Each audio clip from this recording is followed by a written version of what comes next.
The morning of my son's wedding, I stood in the parking lot of St. Andrew's United in Burlington, Ontario, straightening my tie for the fourth time, and I had this feeling. Not a bad feeling exactly. More like the kind of quiet unease you get before a storm when the air goes still and the birds stop singing. I told myself it was just nerves. Fathers get nervous at their sons' weddings. That's normal. That's allowed. I was wrong about what it was. My name is not important for this story. What's important is that I spent 31 years building a small chain of hardware stores across the Halton region, and I raised my son, Liam, mostly on my own after his mother passed from cancer when he was 14. I poured everything I had into that boy. Not just money, though I did pour money into him too, but time and attention and the kind of careful listening that you only learn to do after you've already made every mistake a father can make. I thought I knew him inside and out. I thought I knew when something wasn't right. I did not know Sabrina was wrong for him until it was almost too late. She came into his life through a coworker at the tech firm, where Liam worked as a project manager. He called me on a Tuesday night, which was unusual. We had Sunday calls, always had, and his voice had that particular brightness to it that I hadn't heard since he was a teenager, and had done something he was both proud of and not entirely sure I'd approve of. "Dad," he said, "I met someone." I asked the usual questions. How long? What does she do? Where's she from? He answered everything cheerfully. They'd been seeing each other for 6 weeks. She worked in marketing. She was originally from Mississauga. Parents still there. I said, "That sounds wonderful." I meant it. The first time I met her was at a dinner at Liam's condo in downtown Hamilton. She arrived 40 minutes late with a bottle of Niagara Estates wine and a smile that could light up a hockey arena. She was beautiful, no question. She had this way of touching Liam's arm every few minutes, not possessive, just confirming he was there, and I noticed that each time she did it, he straightened slightly, like I was being reminded of his own good fortune. She asked me thoughtful questions about the stores. She remembered details from earlier in the conversation and brought them back later.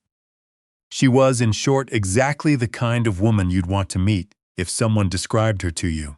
But something sat uneasy in me that I couldn't name. And because I couldn't name it, I stayed quiet about it. I'd learned that lesson the hard way when Liam was 23, and I'd voiced doubts about a girlfriend who turned out to be perfectly fine, and he hadn't brought another woman home for 2 years after that. So I watched. And I waited. Over the next several months, I paid careful attention, not in a suspicious or paranoid way. I want to be clear about that. More the way you watch a new employee who came with good references, but something about the handshake felt off. You don't fire them. You just watch. I noticed that Sabrina never mentioned money directly but always steered conversations toward it. She'd ask Liam, in front of me, whether he'd talked to his business advisors about his RRSP. She'd mention casually that a friend of hers had a financial planner who was brilliant. "Did we want an introduction?" She asked me once, very sweetly, whether I'd ever thought about consolidating the stores into a single corporate entity, and when I said I had a structure I was satisfied with, she nodded in a way that managed to convey both respect and the suggestion that I might want to reconsider. She was subtle, I'll give her that. She was very, very subtle. Liam proposed 14 months after they met, on a Saturday in December, at the Scarborough Bluffs, where his mother and I had taken him hiking every October when he was a kid.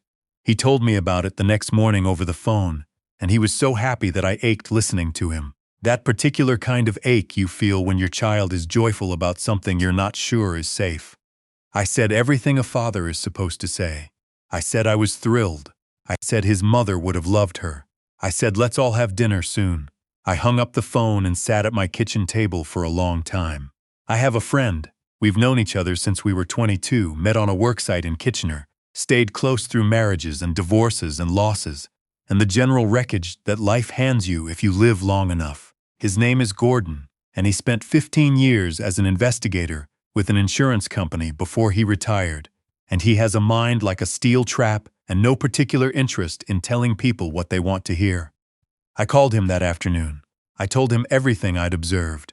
I told him about the money conversations. I told him about a weekend trip to Montreal, where Liam had mentioned, almost in passing, that Sabrina had suggested he add her name to his bank account, just for convenience. I told him about the way she'd started commenting on the stores, Supportive comments, encouraging comments, but always somehow in the direction of bigger, more leveraged, faster growth. I told him the thing I was most ashamed to say out loud, that I'd Googled her and found almost nothing, which in this day and age is either a sign of extraordinary privacy or something more deliberate. Gordon listened without interrupting. Then he said, "Have you talked to Liam about any of this?" I said I'd tried, obliquely, and Liam had gotten quiet in the way he gets when he feels criticized and doesn't want to say so. Gordon said, "Then let me look into it quietly. Don't do anything in the meantime. Don't push. Just let me look." I agreed. The engagement lasted 8 months.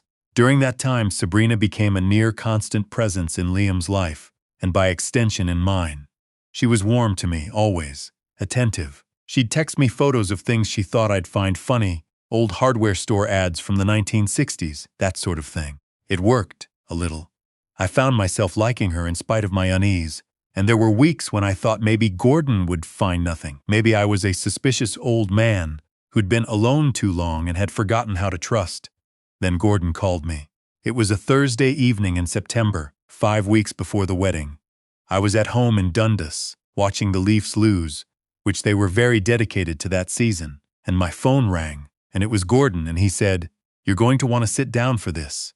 I was already sitting, but I turned off the television. He had found things. Not dramatic things, not criminal things, at least not provably, but things that, once you saw them together, formed a pattern that was impossible to look away from. Sabrina had been engaged before, twice. The first time, 3 years earlier, to a man in Oakville who owned a small but profitable landscaping business. They'd dated for 8 months, gotten engaged, and 3 months before the wedding he'd discovered she had access to his business account. Access he didn't remember granting, and that a series of small transfers had been made to an account he didn't recognize. The engagement ended. He hadn't pursued it legally. He'd just wanted her gone. The second engagement was to a man in Etobicoke, shorter. 6 months of dating, a proposal, then an abrupt end when the man's sister, who worked in banking, flagged an anomaly in her brother's investments. Sabrina had been introduced to his financial advisor as his fiancée, and had attended 2 meetings with him, asking detailed questions that the sister felt were inappropriate for someone not yet legally connected to the family assets. Both of these men had, apparently, been too embarrassed or too relieved to speak about it publicly. Gordon had found them through their social connections, through old news items and community group mentions, piecing things together the way only someone with his particular background could. There was more. Her employment history was thinner than it appeared. The marketing company she claimed to work for had her listed as a part-time consultant, not a full-time employee. She'd moved 4 times in 5 years. The condo she lived in before she'd essentially moved into Liam's place had been shared with a man whose name appeared in no other part of her story. I sat in my chair for a while after Gordon finished talking. I want to be honest about what I felt in that moment, because I think it matters. I did not feel triumphant. I did not feel vindicated. I felt something closer to grief, because what Gordon was describing was not a stranger doing something terrible. It was the unraveling of the future my son thought he had, and there is nothing good about that, even when it's necessary. I thanked Gordon. I asked him if he could put together whatever documentation he had. He said he already had. He emailed it to me that night, a careful, numbered document, very much in the style of his old insurance reports, methodical and evidence-based, with copies of what he'd found and notes on where he'd found it. Then I faced the hardest decision I'd made since I told a 14-year-old boy that his mother wasn't coming home. I did not go to Liam immediately. I want to explain that choice because I know some people reading this, some of you watching this, will disagree with it. Liam was in love. Liam was, in his mind, 6 weeks away from the best day of his life. If I went to him with a document compiled by his father's retired friend, I knew exactly what would happen. He would not look at the evidence first. He would look at me. He would see a father who had never been fully enthusiastic, who had asked too many questions at dinners, who had been, let's be honest, not warm enough at the beginning. He would hear the conclusions before he'd processed a single fact, and he would close. I'd seen it happen before, with other families, other situations. When someone is in love and someone they love comes at them with accusations, the love doesn't disappear. It just turns defensive. And then the father is the enemy. And the woman with the careful smile and the wine bottle is the one being protected. I needed him to see the evidence before he heard it from me. I talked to his cousin instead. My nephew, Tyler. His mother was my late wife's sister, is 34 and works as a paralegal in Brampton, and he and Liam have been close since they were boys. More importantly, Tyler has the kind of even-handed, methodical personality that makes people feel considered rather than attacked. I'd always trusted his judgment. I called him and asked to meet in person. We met at a Tim Hortons in Ancaster on a Saturday morning, and I laid out everything Gordon had given me. Tyler read through the documents slowly. He asked clarifying questions. He didn't react emotionally. When he was done, he looked up at me and said, "Have you hired a lawyer?" I said, "Not yet." He said, "You should. And there's another step I think you need to take before you talk to Liam." He suggested we try to speak to one of the previous men, the one from Oakville. Tyler thought that a first-person account from someone Liam could call himself would carry more weight than any document. Someone Liam's age with a similar background who could say, "This happened to me. Here is what I didn't see until I saw it. Here is what I wished I had known." It was a good idea. It was the kind of idea I hadn't been able to think of myself because I was too close to it. Gordon helped us find the Oakville man. His name was Desmond, and he was now remarried, living in Burlington of all places, not 10 minutes from the church where Liam was getting married. Desmond took some convincing. He was private about the whole thing, understandably, and his wife didn't know all the details. But when Tyler explained the situation, that there was a young man 2 weeks from marrying her, that he just wanted to talk, that nobody was asking him to take any action, Desmond agreed to a phone call. He was quiet and careful on the phone. He didn't dramatize anything. He just told us what had happened, the transfers he'd found, the way she'd positioned herself as helpful with the financial side of things, always in a spirit of partnership, the way she'd had explanations for everything, right up until she didn't. The feeling, he said, that he'd been studied rather than loved, that there had been something underneath the warmth that he'd felt, but not understood until it was almost too late. He said he was sorry for Liam. He said he hoped this helped. I sat with all of this for 3 days. The wedding was on a Saturday in late October, St. Andrews United, then a reception at the Ancaster Mill, which is a beautiful old stone building by the waterfall, and Liam had been so pleased when they'd booked it, because his mother had always said that if she could go back and do their wedding over, she'd have had it somewhere like that, somewhere old and solid that felt like it had already survived a few things. On the Thursday before the wedding, I called Liam and asked him to come to the house on Friday evening. I told him I needed to talk to him about something and that it was important. He asked me what it was about. I said I'd rather tell him in person. There was a silence on the line that told me he'd already partly guessed, or at least that he knew, on some level, that this was not a conversation about the rehearsal dinner seating plan. He came on Friday at 7. He sat down at my kitchen table, the same table where he'd done homework and eaten 1,000 dinners and cried when his mother died, and I set down the documents in front of him. I put Desmond's number at the top, written by hand on an index card. I said, "I'm not asking you to believe me. I'm asking you to look at what's here and to call that number before you make a permanent decision." He didn't speak for a long time. Then he picked up the documents. I made tea. I sat in the other room. I could hear the papers moving. I could hear him pick up his phone. I heard him dial the number on the index card, and then his voice low and careful, and then long silences while he listened to whoever was speaking. I didn't listen to his side of the conversation. That felt like too much. After about 40 minutes, he came into the living room. His face was the face of someone who has just understood something they've been refusing to understand. And it is a particular kind of terrible to see that on your child's face even when you know it's necessary. He said, "How long have you known?" I said, "Long enough that I wanted to be sure before I came to you." He said, "Why didn't you tell me sooner?" I said, "Because I knew you'd defend her before you'd look at the evidence, and I didn't want you to have to choose between me and what you thought you knew. I wanted you to see it for yourself first." He was angry. I want to be clear about that. He was angry, and he had some right to be, because I had kept something from him, and that's a complicated thing no matter what the reason is. We didn't resolve that anger on Friday night. He left without saying much. I didn't sleep. On Saturday morning, 2 hours before the ceremony was scheduled to begin, Liam called me. He said, "I talked to her last night." I asked how it went. He said, "She had explanations for everything. She always has explanations." I asked him what he wanted to do. There was a long pause, and then he said, "I think I need to not do this today. I think I need time to actually know what's true. I won't walk you through the details of what happened next, because they belong to my son and not to me. There are people who had to be called. There are conversations that happened in parking lots and vestibule rooms that I wasn't part of. The Ancaster Mill called, were gracious about it, which surprised me. Liam's best friend, a young man named Bryce who'd been his best man, turned out to be steadier in that moment than I expected anyone to be.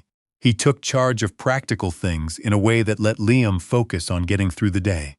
I stood in that church parking lot in my suit for most of that morning. I didn't know what to do with myself. A few people I didn't recognize arrived and then left. The florist came and had a brief conversation with Tyler, who had come as well. The October air was cold and the maple trees were the particular furious red they get in the Niagara Escarpment just before everything goes bare. It did not feel like victory. It did not feel like relief.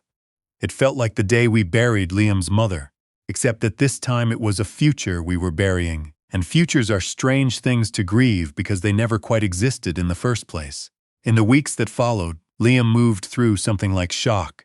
He came to the house for dinner most Sundays. He didn't talk much. I didn't push. There's a particular kind of respect you learn to give a person when they're processing something enormous. You stay nearby. You keep the lights on, you put food in front of them, and you let them come to their own understanding on their own timeline. He hired a lawyer to review his finances. The lawyer found that Sabrina had, in the months since the engagement, been added to a joint savings account that Liam did not remember discussing. He thought he'd been signing something else that day, something about a shared streaming account or a lease renewal for parking, and hadn't read the form carefully. The lawyer helped him address that. There was no criminal case. The account had been emptied of its joint holdings, but Liam had not put significant funds in, had not trusted the setup enough for that without knowing why, and so the whole thing ended quietly, as these things often do. Sabrina did not respond to any of the legal correspondence. She moved, as Gordon later told me, to a city I won't name, and I genuinely hope she gets the help she clearly needs. Because I think that whatever drives a person to do what she did is not something that makes them happy. It is now almost 2 years since that October. Liam is not what you would call fully healed. I'm not sure he'll be fully healed for a while yet, and I've stopped expecting timelines on grief, especially for my son, who felt things deeply even as a small boy and has never stopped. But he's working. He's back at his job. He goes hiking sometimes on weekends with Bryce and a few others. He called me last month on a Tuesday evening, out of schedule, and he wasn't calling because something was wrong. He was just calling. I answered the way I always do. I've thought a lot, in the month since, about what I would have done differently. The honest answer is, not much, except maybe trust the feeling in the parking lot sooner, that quiet in the air, the birds gone still. I'd been carrying that instinct around for a year and a half, waiting until I could dress it in evidence before I trusted it. And I understand why, because instincts without evidence are just fear, and fear dressed up in a father's authority can do enormous damage. I wanted to be sure. I needed to be sure. I think that was right. But I also think that if there is one thing I would say to any parent watching this, it's that the love you have for your children does not make you wrong about them. It does not make you right, either. Love without honesty is its own trap. What it means is that you were there. You were paying attention, and when it mattered, you stayed. Liam knows that now. I think he's known it for a while. The Ancaster Mill, by the way, held his deposit for a year, just in case he wanted to rebook. He hasn't yet, but he hasn't canceled it either.